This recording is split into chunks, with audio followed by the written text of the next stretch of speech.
Bismillahirrahmanirrahim. In this video, we will talk about lens, which is a transparent biconvex structure which is present between the iris and the vitreous body.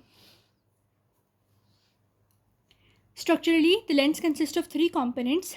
One component is lens capsule, other component is subcapsular epithelium, and another component is the lens substance.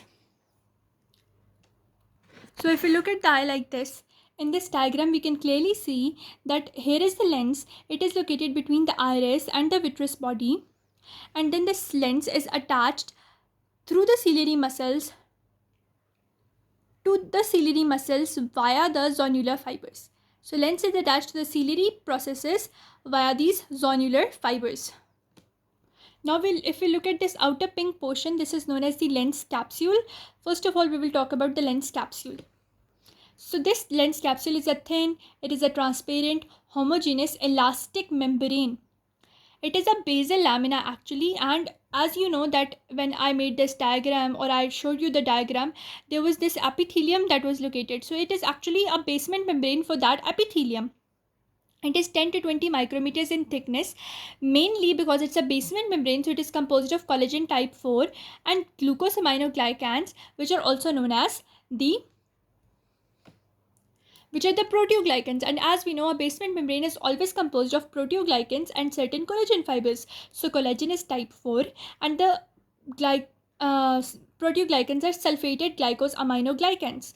Because it is a elastic membrane, so it is very much elastic, and also it has elastic fibers and allows the lens to attain a more globular shape. Because of this elastic lens capsule, the lens is able to change its convexity in response to the accommodation reflex.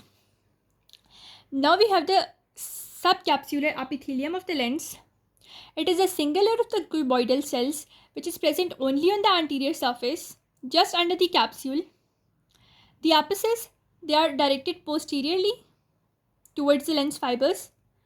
Towards the equator of the lens, these cells become elongated and they transform into the lens fibers. Lens grows throughout the life with the addition of these lens fibers.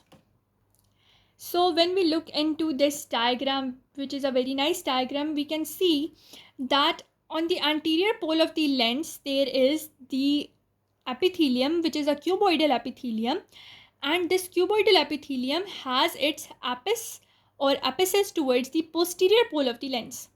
Now towards the equator or the periphery of the lens, these cuboidal cells, they become the lens fibers.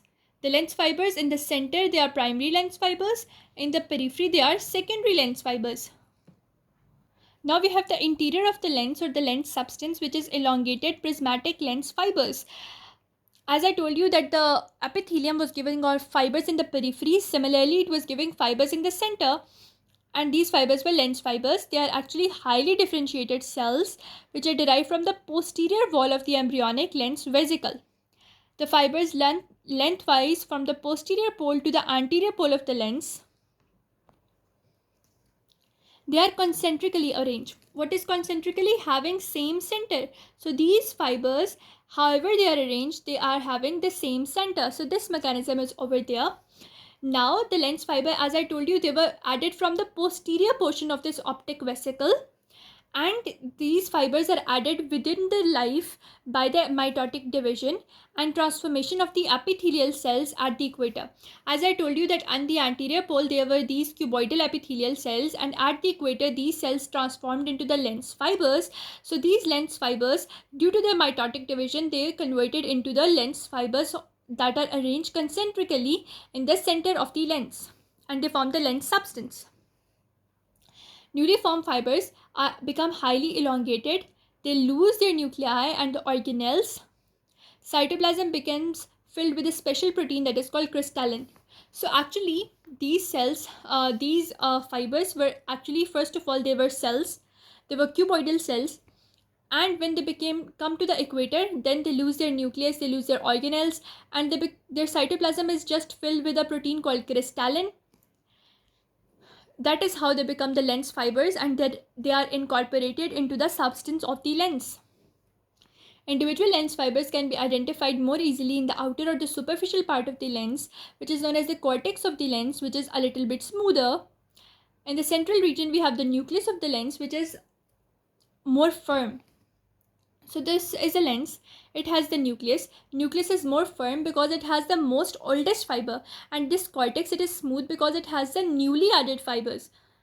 A normal functioning accommodating system allows the lens to focus the image on the retina. As I told you that the lens has this capability because of the elastic nature of the capsule, that it can contract and it can relax depending upon the zonular fibers that are attached to it. Whenever the zonular fibers are going to contract, the lens is going to become thinner. Whenever the zonular fibers are going to get relaxed, the lens is going to become fatter. Now we have presbyopia. Whenever the lens loses its ability to contract and relax, or its accommodating power, we call it presbyopia due to age. It is the degeneration of these lens fibers that was taking place. Clinically, presbyopia becomes noticeable around the age of 40 years because at this age, the crystalline proteins, they become degenerated, and in such a situation, a person is not able to contract or relax their lens or increase or decrease its accommodating power. And treatment option is spectacles. Which type of spectacles are given in presbyopia? They are given bifocal ones, in which the upper segment is going to help in farsightedness, lower segment is going to help in nearsightedness. Then there can be contact lenses there to just nullify the whole process by the cornea and the lens. Then we have LASIK surgery, laser assisted in situ keratomycesis. Then we have replacement of the natural lens by an artificial lens that can contract and relax by the presence of zonular fibers. So these four mechanisms are there to correct the presbyopia or the non-accommodating lens. Now what is cataract? Also due to age, also due to certain degeneration of the lens proteins, the crystalline proteins, what happens? These proteins become opaque. Whenever these proteins become opaque, lens becomes cloudy. For example, this was the whole transparent lens. Now there are opaque pigments formed in that. Due to these opaque pigments, due to this cloudy appearance, what will happen? We will not be able to see things clearly. Our vision will be interrupted. They can say that the cataracts develop due to injury, due to metabolic disorders like diabetes mellitus. One thing that causes cataracts is diabetic neuropathy or diabetic retinopathy. That the retinopathy, it affects the retina or the lens, or exposure to the UV radiation. It is a mature lens. It is totally opacified, and this opacified lens, whenever substance is opaque, we cannot see through it. That is why Almighty has made the lens transparent, and whenever it is going to be opaque, our vision will be interrupted. And treatment is treatment is a surgical removal of the opacified lens and replacement of it by an artificial lens, that is artificial intraocular lens, IOL, in its place. So that was the whole mechanism or histology of the lens, that it had a capsule exteriorly, then it had on the anterior pole, it had the subcapsular epithelium, then on the inside it had the lens substance of the majorly made up of lens fibers.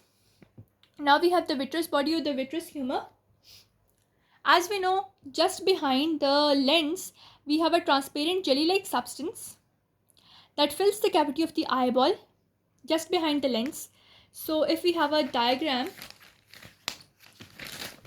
that I can find over here. So just behind the lens, this whole process from the ora serrata till the level of the optic disc, this whole mechanism, this whole thing, this whole jelly-like substance, it is known as the vitreous body. It also is attached to the internal limiting membrane of the retina. Then the vitreous body is so called the vitreous humor because it has a volume of 4 mm and is composed mainly 99% of the water. Remaining 1% volume consists of electrolytes, collagen type 11 fibrils, and glucose aminoglycans. So it mainly has collagen type 9, GAG or glucose aminoglycan, which is principally hyaluronic acid. So it has electrolytes, it has collagen type 11, it has GAGs, mainly the hyaluronic acid. Also, the vitreous body has some types of cells which are known as hyalocytes. These cells are believed to secrete the hyaluronic acid. Also, due to this property of the hyalocytes, we also got this vitreous body, a hyaloid membrane or a hyaloid structure which is present in the hyaloid fossa. This hyaloid membrane or hyaloid fossa, it is related to anatomy. With that, we come to an end of the histology of the lens and histology of the vitreous body.